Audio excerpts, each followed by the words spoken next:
আল্লাহর হস্তে কয়টা ভিক্ষা দেন না গো, আমি গরিব মানুষ গো, আপনার বালা হইব গো, এমনি চাইয়া রইছেন কীর্তেন দিয়া না লাইবেন গো।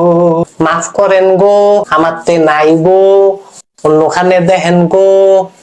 তোতে আমি ভিক্ষা চাইছি, তুই আমার ব্যাঙ্গাই দিস। বালা করছি, ব্যাঙ্গাই দিছি। আপনি ভিক্ষা করতে আইছেন, বালা কথা। আপনি গান গান কীর্তেন, গানের সামনে বাউল সঙ্গীত লাগাই দিছি। ও গান গাইলাম আমি? আমি দি কথার মধ্যে একটু সুর এনে গুলাইছি। আপনার সুর আমার পছন্দ হয় না। আমার সুর দিয়ে তুই কিরবি? তুই ভিক্ষা দিয়ে তোর হালে নালে তুই যা, আমার ব্যবসা আমি করি। আপনারা আমি ভিক্ষা দিতাম না। আপনারা দেখলে আমার 14 নম্বর লোক লাগে, আর তোরে দেখলে চোরের মতো লাগে। এমনি আপনি সরেন তো, আমি বাইর যাবো, আমার খিদা লাগছে, আমার খানা দিয়ে ঠান্ডা হয়ে যেতেছে। বাইর এক বেটা খাওয়া লাগবো আমার। আরে খাইছি তুই গিলো না রে, তে আমার ভিক্ষা না দিয়ে বাইর যাবো গিলতো, এক লেখলা খাইয়া খানা দিয়ে ফেটো। এটা কি রে? তুই গঞ্জির ভিতরে ড্রাম রয়েছ কীর্তি? এটা ড্রাম হইব কীর্ত, এটা তো আমার ফ্যাটা না পুরাটা। হ কে রে? আরে খাইছি রে, তুই দি বন্ধা আলুয়া না রে? মাগো মাগো মাগো, এতক্ষণ তো আমি বুঝি নাই। এত রাতি হয়ে আমার ভিক্ষাটা না দন। খারা তোর অনেক ফেটটা গালামো আমি তোরে, খারা। ও আব্বা গো, এ বন্ধা আলু খারো, তোর ফেটটা ফুটামো আমি, খারো।